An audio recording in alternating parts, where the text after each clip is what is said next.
New Zealand سے new York تک دنیا بھر میں لوگوں نے نئے عیسوی سال 2012 کے استقبال کے حوالے سے منعقدہ تقریبات میں شرکت کی ہے۔ دنیا میں سال نو کی تقریبات کا آغاز بحر الکاہل کے جزائر سے ہوا اور ایشیا، یورپ، افریقہ اور جنوبی امریکہ کے بعد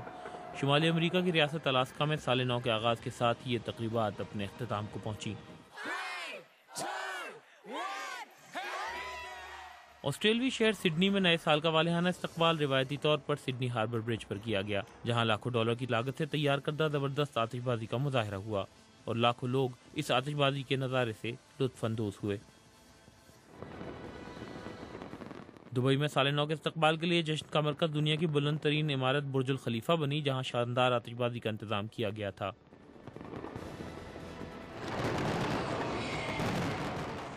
برطانیہ کے دارالحکومت لندن میں بھی سن 2012 کے آغاز کے موقع پر دریائے ٹیمز کے کنارے آتش بازی کا دلفریب مظاہرہ دیکھنے کے لیے 2.5 لاکھ افراد جمع تھے۔